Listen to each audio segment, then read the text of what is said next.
All right, so it looks like we should start this now. Hey, good morning, good afternoon, and good evening, everyone. And we know that people are from every corner of the world. So here we have the webinar on IP valuation. And with us, we have David Vanetic.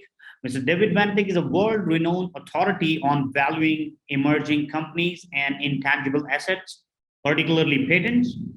He developed the certified patent valuation analyst designations. This program has been run all over the world, including USA, Canada, UK, Germany, Netherlands, Denmark, Belgium, Spain, France, India, Israel, Dubai, Singapore, China, Thailand, Philippines. And then David prepares company and patent valuation reports that are used to facilitate transactions such as capital raises, sales of companies, sales of patent portfolios, and licensing agreements. His reports are instrumental in pricing transactions worth hundreds of millions of dollars. David's clients include Fortune 500 companies, emerging companies, private equity, and venture capital funds.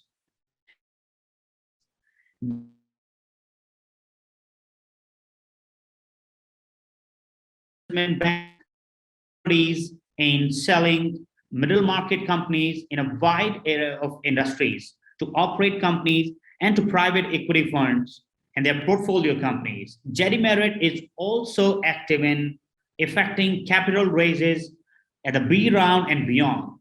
David has been investing in publicly traded companies for more than 30 years.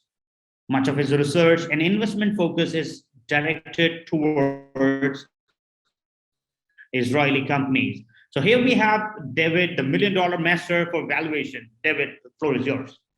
Well, thank you very much for inviting me and for running this webinar. Very much appreciate it. So I'm basically here today to do two things: to answer questions that attendees have about patent valuation, and to maybe shed a little bit of light on the Certified Patent Valuation Analyst program. This is a program that's been run for 12 years all over the world, as you mentioned. IIPLA and my company are working together to offer the program in Las Vegas on November 2nd and 3rd. And we'd love to meet as many people as are interested in patent valuation. So maybe you can ask me some questions and then we can take questions from the attendees. All right, so David, I would start, questions, and maybe once we have the questions from the attendees, we can ask it that way. So we're just trying to start understanding, many of our attendees would love to understand, how does this valuation work? What kind of methodologies we have for the patent valuation or the IP valuation? So if you can just give us a brief idea about that, that'll be great. Okay, so it is difficult to value patents. There's no question about that. I say that valuing patents isn't rocket science. It's much more difficult than that. But it makes it for very intellectually stimulating work. Patent valuation lies at the intersection of many different disciplines. It lies at the intersection of accounting and finance and financial modeling and industries. You have to understand the industry that the company operates in, that the patent is going to be utilized in. You have to understand a good bit about the patenting system, what the process is like for applying for a patent, putting forth a patent application, going through prosecution, understanding all of those steps. You need to be aware of some of the legislative initiatives that are pushed forward in different countries. You have to be aware of some judicial decisions. All of those things impact patent value. There's different instances where somebody would need to do a patent valuation. In some cases, it's because you believe that somebody's infringing your patent. And in those cases, you try to determine how long has the infringement been happening? What is the extent of use? How many products have been sold that are infringing my patent, how much revenue have the infringers been collecting when they were selling products that infringed on my patent, let's say. And then you calculate a reasonable royalty that they would have to pay you based on those units sold or on those revenues collected. And that's the process of a very quick overview of the process you have to go through to do valuation when you believe there's infringement. That's relatively easy. When it comes time to calculating the value when there's infringement, you have to adhere to precedent. You are not so free to come up with different valuation ideas or develop your own valuation methodologies. You have a more limited range of how you prepare your valuation work. If you're preparing a valuation because you're looking to monetize your patents, maybe you're looking to raise more capital to fund more research and development, maybe you're looking to sell your patents or sell your company or license out your patents, then you can be very flexible in how you approach valuation. But generally you try to determine how are the patents going to be used. Which industries are the patents going to be directed to? What are the growth drivers? What are the obstacles to growth in commercializing those patents in the marketplace? You determine who's going to do the commercializing. Is it my company, or am I going to have to find licensees? If I have to find licensees, you look at the structure of the market and determine how much market share do different licensees have, what is realistic as far as your ability to enter into licensing agreements with licensees of different sizes that control different percentages of the market, and you model how much revenue your licensees are going to generate, and then you can go through some royalty rate analysis. There's different formulas that you can apply to calculate what a reasonable royalty rate might look like. Basically, those methodologies for figuring out what a reasonable royalty rate is focus on the profitability of the commercializers.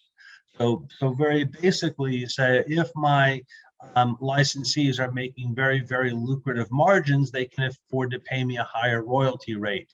If my licensees are making very narrow profit margins, they can't afford to pay me very much, so the royalty will be lower. You can look at comparable licensing agreements and see what the royalty rates are in other licensing situations. And so you basically multiply the royalty rate times the stream of revenues that you think your licensee will collect over the years, and then you discount those expected cash flows back to present value. There's a lot of methodologies that we introduce for calculating the cost of capital. We can look at things like technology readiness levels. There's some very interesting work there. So that's one framework. Another framework is the market method. So you try to determine what other similar patents have been selling for. Usually there's not a lot of information on sales of other similar patents. Sometimes there is, but usually there's not. So you can look at other instances such as litigation.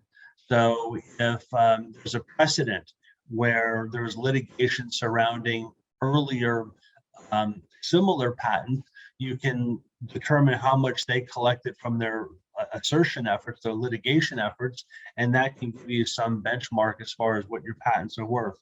You can look at venture funded companies, you can look at companies that get acquired, you can look at capital raising that the different companies are doing, and there's some tools that we have that help determine what the value of the patents are in situations where other small companies, let's say, are raising capital or are getting acquired.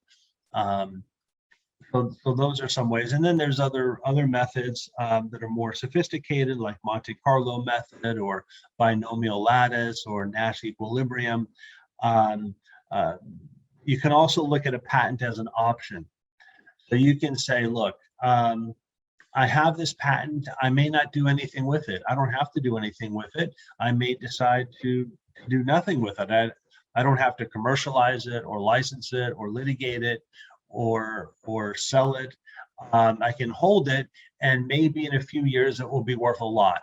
If the industry explodes, if there really is a lot of interest in exploring outer space, these patents could be very valuable. I'm not sure if it's going to happen. So you can look at a patent under the framework of it being an option. And so there's different option methodologies that can be applied to figuring out what a patent is worth. So those are some of the financial steps. You also need to assess the patents themselves.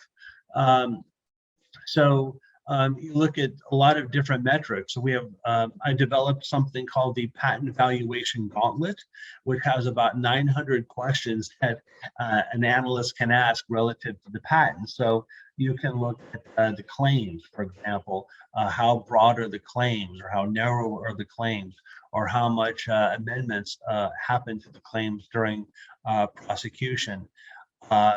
You can look at backward citation analysis. You can look at prior art search history. You can look at prosecution history. You can look at forward patent citation analysis. You can look at to the extent to which the patents have been maintained. You can look at the quality of the inventors. You might be more impressed if there's several inventors that have very different backgrounds. For instance, I valued some patents in the field of cement, and the inventors had very impressive and very diverse backgrounds. Some were experts in chemistry or material sciences or nanotechnology or biology or what have you. And that gives you the sense that more disparate ideas are being baked into the subject patents. There's a lot of other things you look at. You look at the probability of the patent being infringed, or the ability to design around the patent. So there's many metrics that you use just for assessing the patents themselves, and typically you discount the values that you come up with. Maybe I'll just try to show you something, if you don't mind. I'll just try to share my screen. And, yes, definitely. That'll be great. Yeah. Okay, can you see this one where it says summary of conclusions evaluation? Right, we can see that. And in the meantime, I have received a few questions from the attendees as well. So, and I ask everyone to post your questions. Once, David is done with sharing the information and these models, we'll take up your questions. All right. So yes, David, this is visible. Okay, so if you can see the one that says summary of conclusions evaluation, basically what we have here is our conclusions of calculating different methodologies. So we calculated the cost method, multiple on investment method, income method. Under the income method, we ran a couple different scenarios, assuming that different companies are the licensees. We have another method, exclusionary analysis, then the market method. So we looked at a couple of acquisition comparables, and we're currently negotiating with the company. So based on the framework of our negotiation, that also suggests a value. Under some of these subsidiary methods, so here, for instance, if you can see, it says income method, and then we have different scenarios. We have the market method, and we have acquisitions. Now, there may have been 3 different acquisitions we looked at to come up with an average calculated value of about 29.5 million euros. So anyway, after we do that, we look at different weighting. So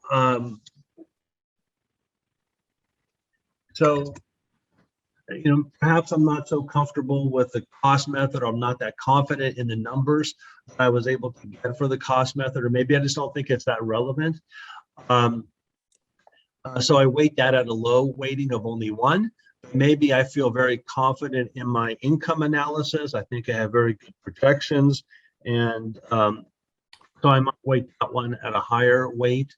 And so anyway, you do the math, you do the math for coming up with the preliminary conclusion evaluation. So basically, you multiply the calculated value times the weight for each one of these, and then you get a very large number, and you divide that very large number by the sum of the weights on the right side of the screen, and you come up with a preliminary conclusion of valuation of 27.4 million euros. But then you look at the risk that the patents may become invalidated.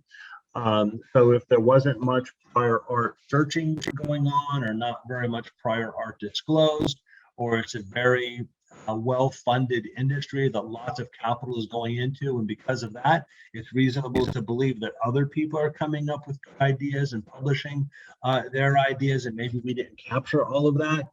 And maybe we're concerned about third parties review, or we look at the structure of the industry. We look at how antagonistic some competitors can be as far as trying to invalidate our patents, or maybe we're in an industry that there's not very much effort to invalidate patents. But whatever, you take all that into consideration and you reduce the preliminary conclusion evaluation, in this case by 15%, to come up with about 23.3 million in value. So anyway, this is a slide that kind of ties together a lot of different valuation exercises. So if we have a few questions, I'd be happy to entertain a few questions now. That kind of gives me some direction of what I should talk about. Yes, David, we do have questions. And well, thank you so much for sharing this conclusion summary of the valuation. It gives a pretty good idea that how this valuation is happening. And I also got to understand that you have so many models like which are valuable, by which somebody can do the valuation. Right. So here we have the first question. The has been asked by Rina Iqbal. So she said, no doubt the valuation of IP assets, especially if patents, get significance when companies trying to monetize their innovation through licensing, joint venture, or sales. But is it too much theoretical when the patents relates to medicine, drugs, or other pharmaceutical products? Okay, so I think all these methodologies, could be applied to companies in almost every industry, patents in almost every industry. So the methodologies work when you find precedents, when you have data to work with. You can pour that data into these different methodologies, regardless of what industry the patents are directed towards. And in some cases, the industries are regulated, and that can be a good thing. There's a lot more data in some cases when the industries are regulated. Anyway, that's part of it. You cut out a little bit, Azam, so I'm not sure I got the whole question. What other key points should I address? So the key point is like, for things related to medicine, drugs, and pharmaceutical, it looks like it is too theoretical. Right. I wouldn't say it's too theoretical. Let me try to share a screen again and just give you one example of how you can approach that. All right, can you see the same slide that we saw before, Azam? Yes, we are able to see that. Okay, so let me just try. This is the presentation we use for the course, but there's a methodology. Oh wait, actually, this is a different one. Let me share a different screen with you. Okay. Okay, no worries. Can you see this one says valuation of emerging technologies? Can you see this? We see that one. Valuation of emerging technologies. Yes. Okay. All right. So let me show you one quick way that you can handle that question.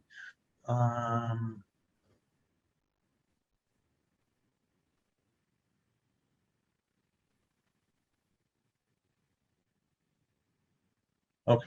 Well, anyway, so just to give you a little taste of this, one of the methods you can use to handle that question that was posed to me is the probability weighted expected return method. So we actually have a little case study here. How would you value some patents associated with a scenario where a drug just emerged from phase 2 FDA approval, and if we get complete approval, a big licensee, big licensee is going to pay us $15 million, and then they're going to try to sell the patented medicine for us, and they're going to pay us a 5% royalty. So basically, you look at the probabilities of different things happening. So we're all the way over here on the left. I don't know if you can, I don't know if I have a tool to use. Well, I'm not sure. Okay, anyway, we're over here. And what we're trying to do is to try to figure out what's the probability we're going to get our drug approved. And to get our drug approved, we just came out of phase 2, so we're over here. We have to get approved at phase 3, and then we have to get final FDA approval. So maybe there's some statistics we can look at. Maybe there's some consultants that help provide these numbers to us. And then we multiply those numbers and say there's a 51% probability of us being able to get final approval. And then the question becomes, when is the drug going to launch? If we do get approval, we don't know exactly. It could be 3 years from now or 4 years from now. So we associate probabilities of when the drug is going to launch. And then we look at how successful is the drug going to be? Well, we don't know exactly how successful the drug is going to be, but we can say, there's different scenarios. There's the expected scenario, a good scenario, a better scenario, a best scenario. You can have a poor scenario. You don't want too many scenarios, but you get the idea. You have different scenarios. You determine what the probability of receiving those different scenarios are, the different scenarios unfolding. You could say, well, if the big drug company promised us they're going to pay us $15 million if everything works out, if we get the drug approved, but maybe we negotiate that if the drug is appropriate for 2 indications, or the drug is approved in different countries, or it's being used a lot for off-label purposes, then the drug company is going to pay us a premium, so they're going to pay us more than $15 million. So you factor that in, and then we're not going to receive these amounts of money right away. We're going to receive them in some time. So we discount those amounts of money, and then we, the second to the right column, we determine what's the probability that we're going to receive $13 million or $14.25 million. And then so you multiply all the probabilities here, 51% times 70% times 50% is the first probability. And then I'm not sure if you can see my mouse. I'm trying to show you with my mouse, but anyway, then you multiply the third to the right column by the second to the right column, you get your expected payouts, and you add all those numbers up. That gives you the probability weighted expected return value of that $15 million payment. And then you also model out what are the sales going to look like. Which, you can say we have a best case scenario for the sales, or expected a worst case scenario. And you plot out how much revenue the licensee is going to make. And then let's say you get a 5% royalty. So you multiply the licensee's revenues times the 5% royalty, you discount that to the present value. And then you can look at the probabilities of each of those scenarios unfolding, and you get the weighted average number of almost $86 million. So anyway, this is a very, very quick thing. It's real hard to do in just a few minutes. But that's one method that you can use for pharmaceuticals. They're very simply, there's the with and without method. So this method basically says, how much does the patented drug cost? And maybe it's $100, let's just say. And how much is it generic? Maybe it's $30. So you make $70 on every drug because of the patent. So the patent is contributing $70 in revenue, and maybe you have to make some reductions there because there's patenting costs and maybe litigation expense you have associated with those patents. But anyway, you very, very, very simply just say, how much money do I make if I'm selling a generic product? How much money do I make if I'm selling a patented product that excludes others? and the difference is associated with the patent value. So that's another real quick way of figuring this out. And just the third idea I'll give you, let's say the person that had the question, let's say her company commercializes its own product, so they don't need any licensees. But the boss asks, why am I spending all this money on all these patents? What value are all these patents providing our company? I see all the expenses, I see all these legal fees and annuities and maintenance fees, prosecution costs, and all this stuff. I have all you people on my payroll. I see my expenses. What are the benefits of this? I'm not commercializing it to anybody. We don't want to sell our patent. And so the way you could approach that is called the relief from royalty method. And the very basic idea here is you say, look, if Azam owned the patents, how much would we have to pay him? If Azam was our licensee or if Azam owned the patents, if he was the licensor and we were the licensee, how much would we have to pay Azam to use the patent? And let's just say it's 7% here. We have a 7% royalty. And then you say, well, how much are we selling? So we have all of our revenues on the first line. We would have to pay Azam a 7% royalty. He would have to pay the maintenance expenses, so that reduces our missed revenues to some extent. But I get the basic idea here is because we own the patent in the real world, and Azam doesn't, we are relieved of paying Azam a lot of money, and the amount of money that we are relieved of paying is an approximation of the value of the patent. So those are a couple quick ways to to approach those kinds of issues and many other issues. Maybe we should take another question, Azam. Oh, so I can't hear anything. You're on mute, Azam. All right, sorry about that. So, see, the next question is from anonymous attendee, and we have the question as, how does valuation work when considering merger and acquisitions versus licensing and not transferring ownership? Would different methods be employed? Yeah, I'm not sure that there's really a lot of different methods. I think that if it's a licensing deal, there's obviously much more attention paid to the patent. If you're acquiring a company, oftentimes, unfortunately, but the reality is that sometimes not so much attention is paid to the patent. If you're acquiring a company that's not a really patent-centric company, or it's not a intellectual property-heavy company, it's maybe just a regular cement company or trucking company or manufacturing company, and they may have some patents, they may have some intellectual property, even if they have quite a bit, if it's not a large part of the entire assets that are being acquired, oftentimes not a lot of due diligence is paid to the patent. And the reason is because patent due diligence is very difficult, it's very expensive, takes a long time, and investment bankers don't want intellectual property to derail their deal.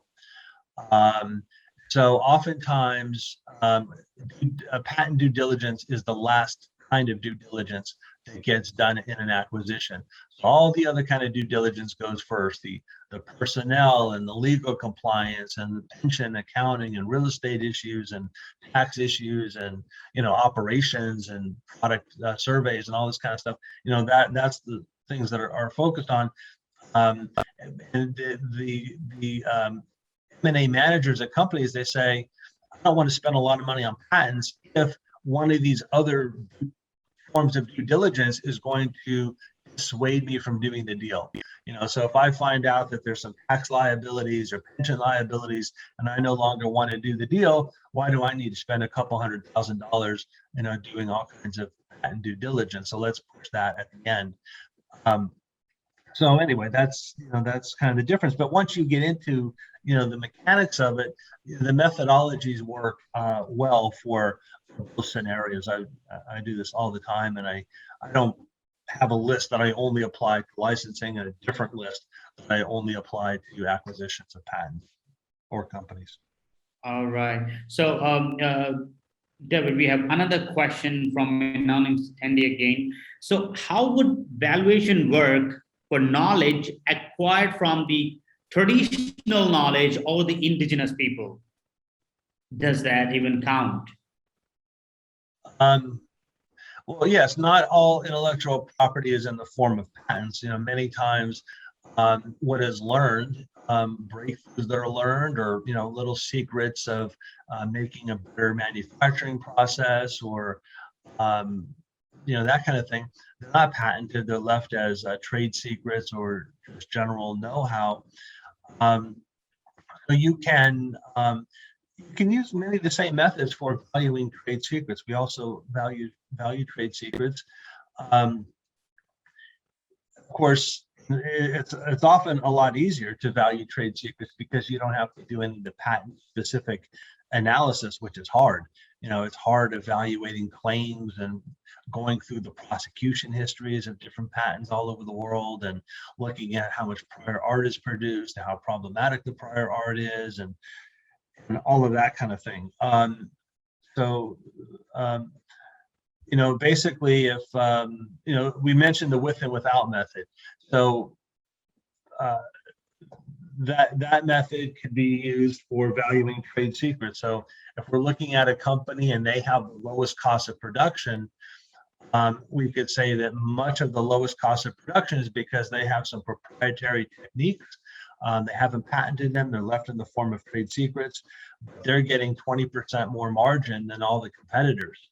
And so let's multiply that 20% additional margin times the revenues of this company. And that might be sort of the gross value of the trade secreted knowledge.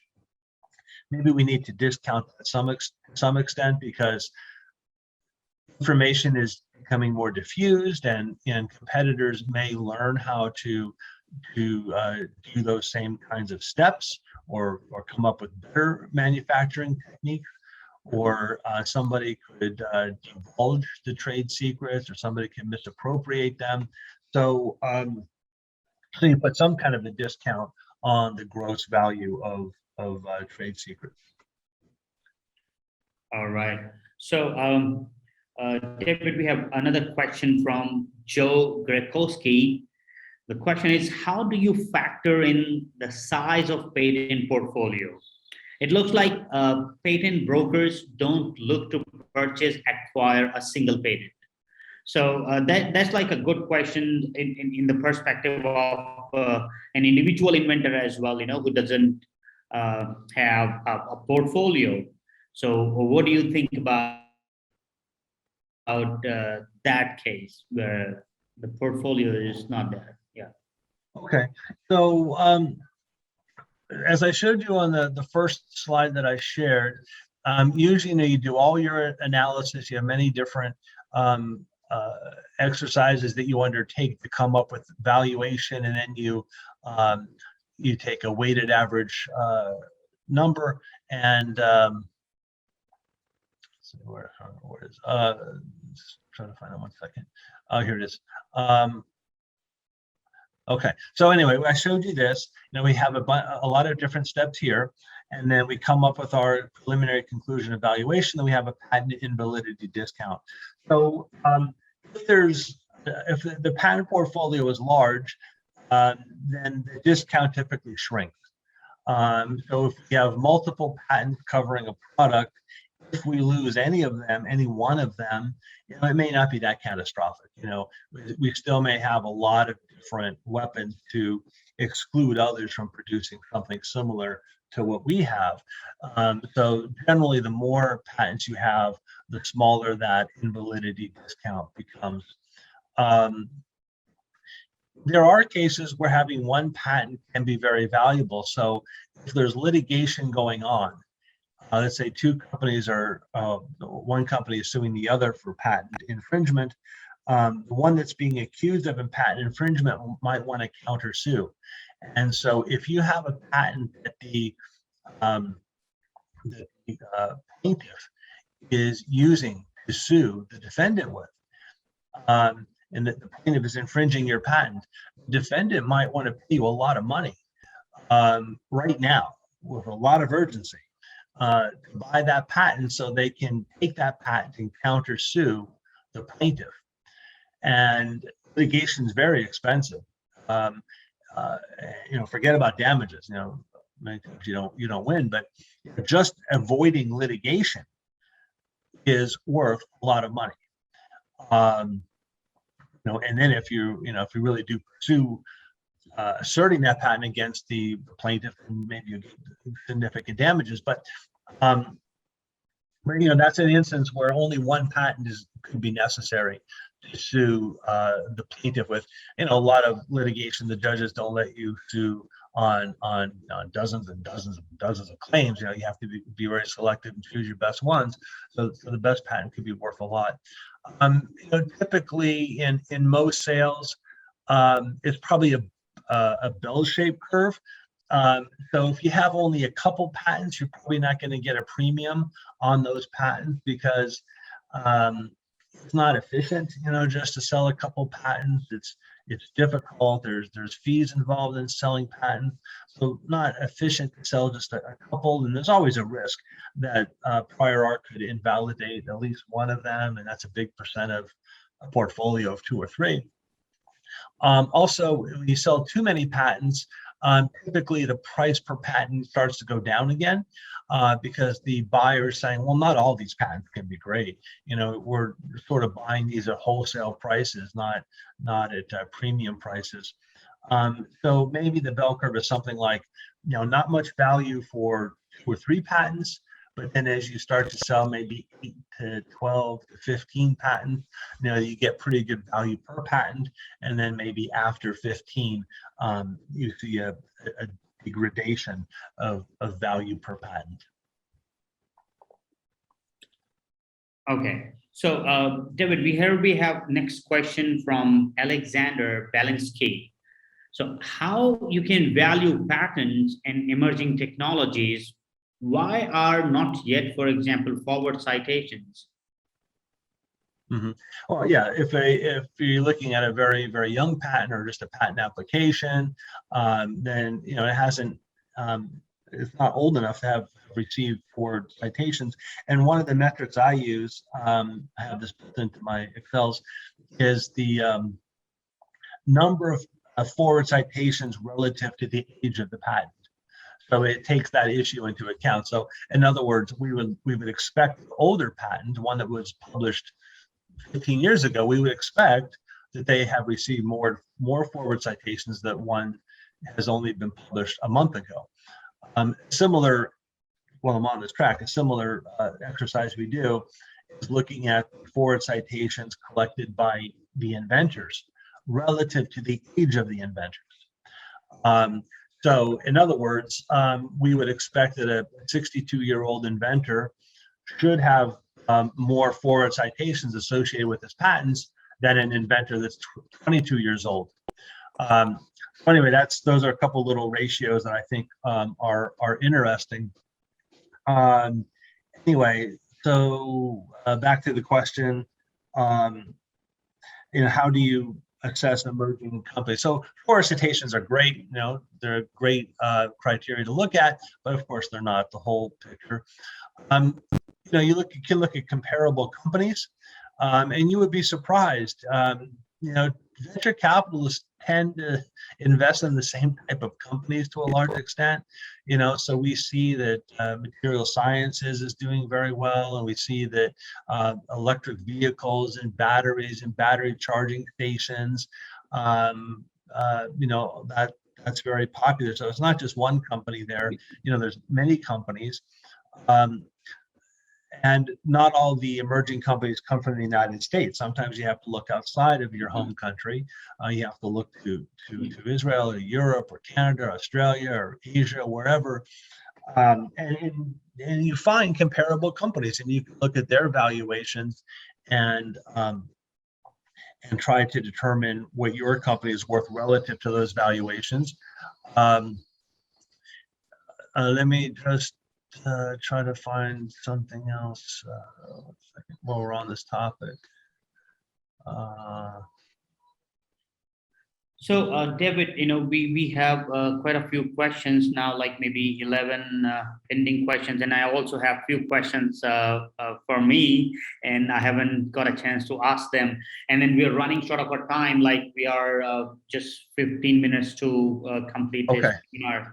So, if you can quickly take a question, that'll be great. Okay, yeah, so I'm sorry I'm taking so long. Anyway, the point here is when we find comparable companies, okay, great. We know the company raised some money at a $50 million valuation. Then the question becomes, how do we apportion value away from the patents? Because we want to isolate the value of the patents. So anyway, this is a chart that helps you think about the business model of the comparable companies, and you can say the company, deserves a lot of value because of these other elements. And the more value the other elements deserve, the less value the patents get. Okay, so we can go to the next question. Okay, so the question is from Zarina Iqbal. So when considering patent valuation gauntlet, how would you count patent reputational value as well as patent invalidity risks and design around risks? Yeah, so there is a notion of provenance. Provenance comes from the art world, but having a good story behind the patent is very, very important, because you need to negotiate a deal, most likely to monetize the patent. And oftentimes it's difficult to get a meeting with a buyer of patents or a licensee unless you have a good story. So if the reputational value is very high, it's easier to get that negotiation started. So if I can say, look, my patent came out of the Indian Institute of Technology, or my patent came out of one of the inventors was a Nobel nominee, something like that, that helps get the negotiation started. So it's hard to model, but that's a very important point. The reputational value can be the difference between having a negotiation, getting money, having no negotiating, and getting no money. The design around risk is important. You look at how much knowledge would an inventor have to try to design around or replicate the invention. Maybe the only people that can research in this field, are very, very few, very brilliant PhDs in a very narrow field. Maybe there's only 20 of these people in the world. Maybe there's very expensive machines that are needed to get into this field. There's other things, but you get the idea. If there's very expensive machines, if there's a lot of patents, if the patentees are very vigilant and very willing to litigate any possible infringers, that increases the price of trying to design around and dissuades people from designing around. Okay, next question. Okay, so the next question is from Neil Smith. So for US patent attorneys, very important is validity and enforceable infringement. So what do you recommend for determining these in valuation? So, okay, yeah, I mean, some of this is legal discovery that lawyers have to do. But you need to be able to detect infringement.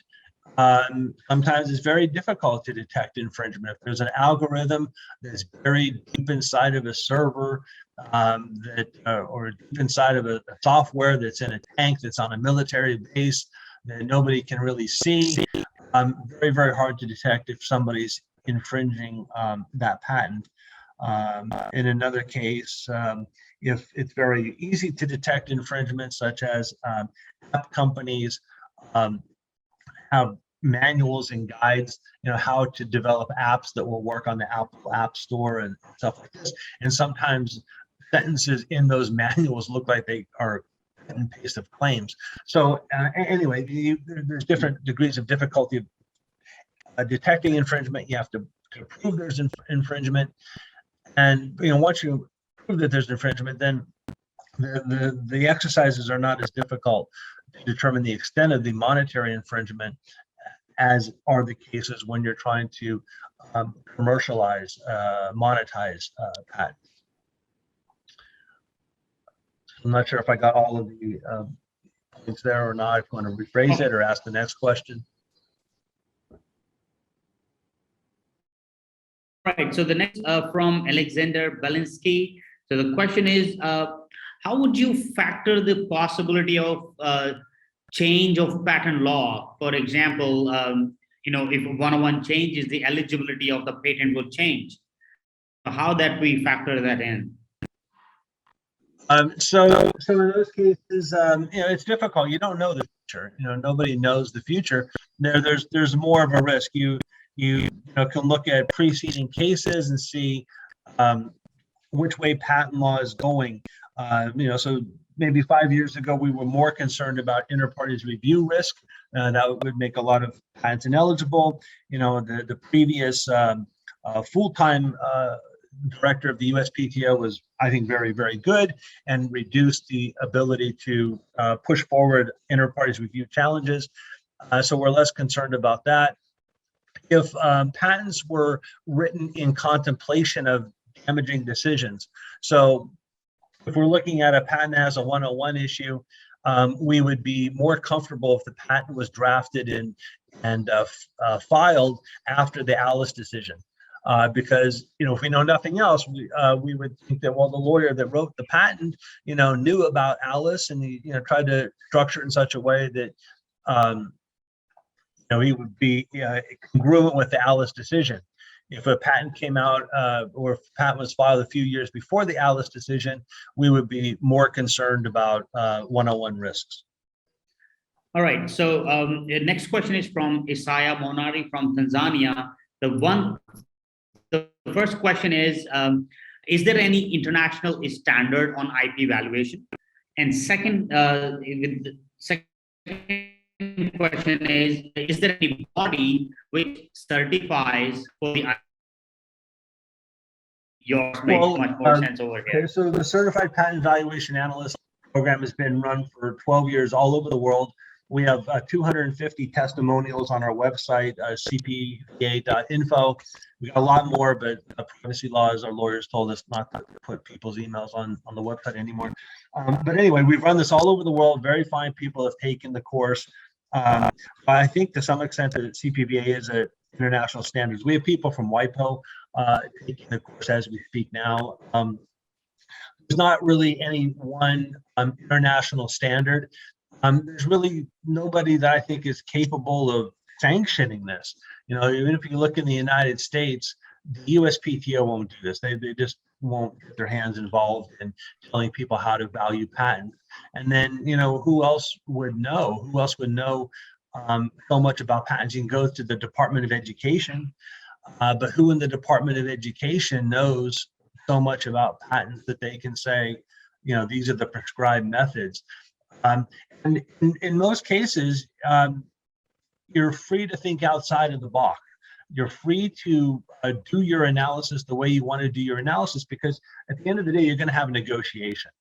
And you have to be able to convince people that the way I came up with my valuation is reasonable.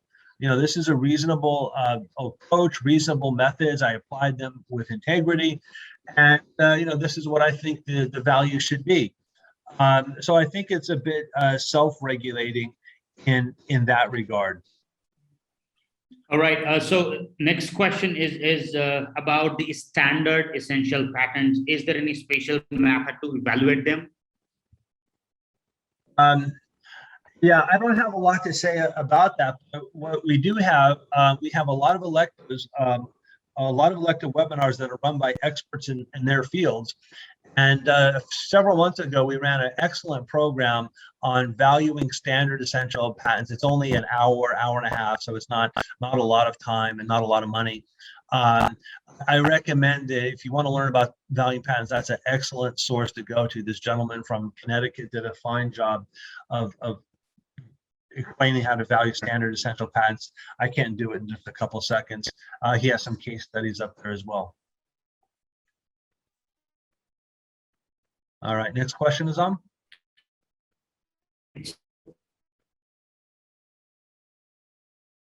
Hello?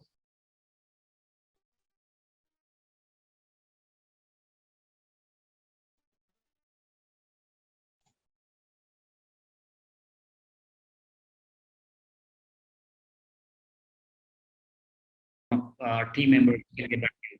Yes. So the next question is in the with and without method, why is the patent MTSC expenses increasing from year to year?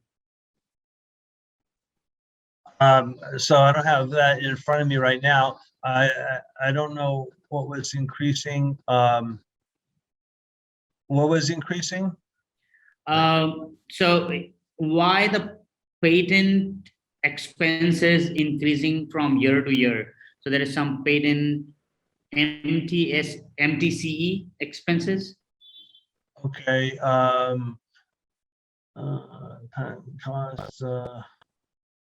Well, here, so here with the patent, we have initial patent costs.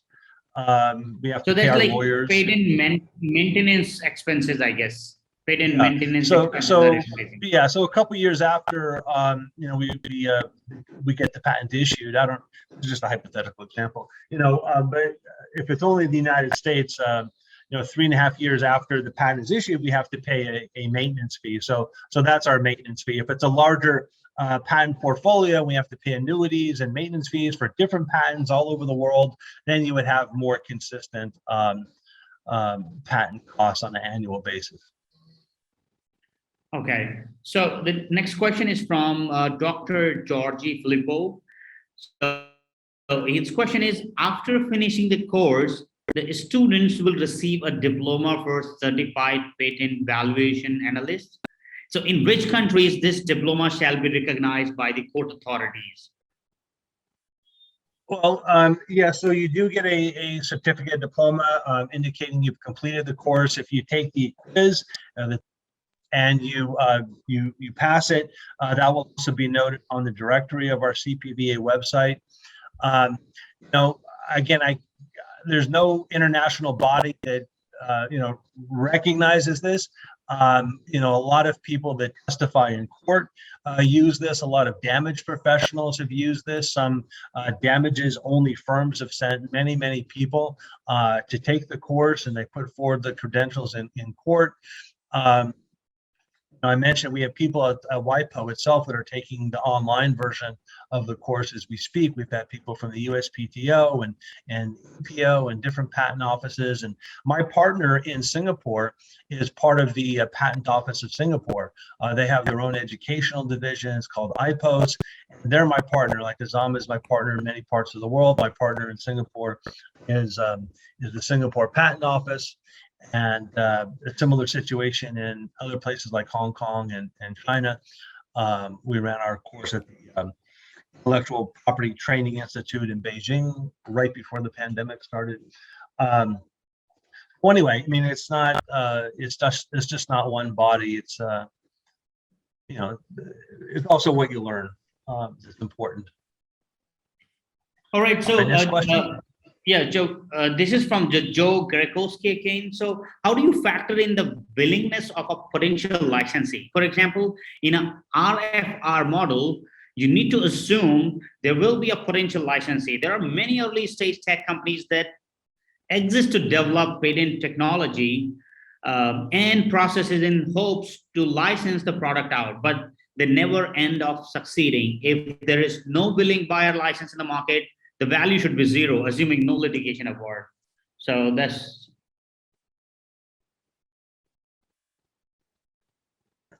So you can have decision trees. Decision trees are one way to handle that. So, you know, the situation here is our company came up with the invention, we received a patent, but we're not big enough to commercialize it. You look at your potential licensees here. So you have a big company, a medium company, a small company. You could have another scenario where there's no company, no licensee.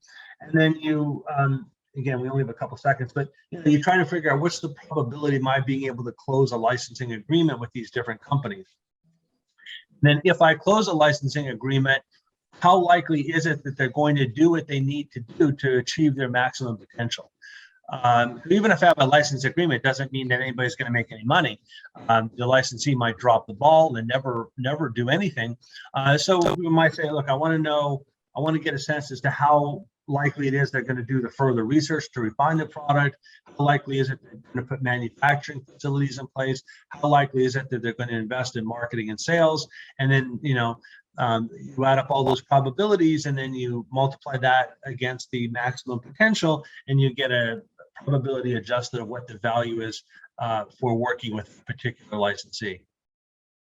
All right. So next question is related to patent portfolio question. Would related patents get better valuation as they cover a specific field of market versus a cohort of unrelated patents versus patent combined with different IPRs? Okay, yeah, that's a difficult question. It really depends on the facts and circumstances that you're looking at. Sometimes it is better to not only patent or not only do trade secrets. Sometimes having a combination of the two is helpful. It is easier to get into that negotiation if you have some patents.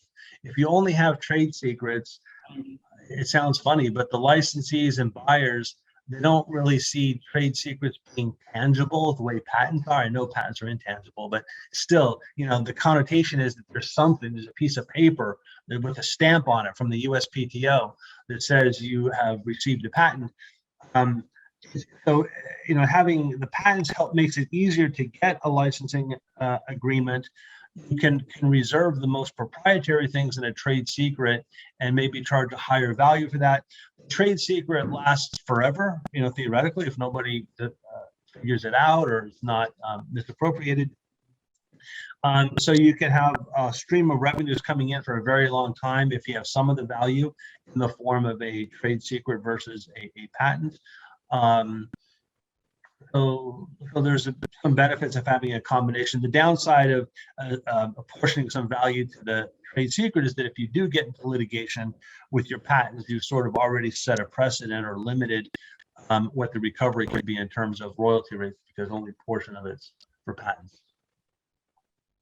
All right, so David, so the one last question. So we are overshooting our time. Maybe we can take 2-3 more minutes because we started late. So that's the last question. And how is patent valuation being a part of the intangible asset valuation is tied into financial advisement, which is done by the licensed finance advisors? So how is this interlinked with the financial advisement, this patent valuation? Well, I'm not sure what kind of financial advisors we're talking about. I'm not sure if we're talking about personal financial advisors or people that buy and sell stocks. But the people that attend the people that are concerned about patent valuation typically are more patent professionals than financial professionals. So in the case of people learning about this, it's more likely that people start off in the patent world and are deviating a little bit to the financial world to learn about patent valuation, rather that we get some people that are finance professionals that want to learn about patents, but it's not that much.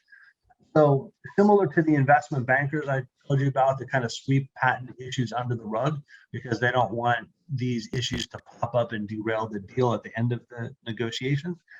A lot of people are dismissive about this. I think if you ask the average financial planner or portfolio manager or even analyst on Wall Street any questions about patents, I don't think they know anything. And it's not criticizing them, it's just not their field. I know some very fine professors of finance, excellent professors of finance, that don't know how long patent life is.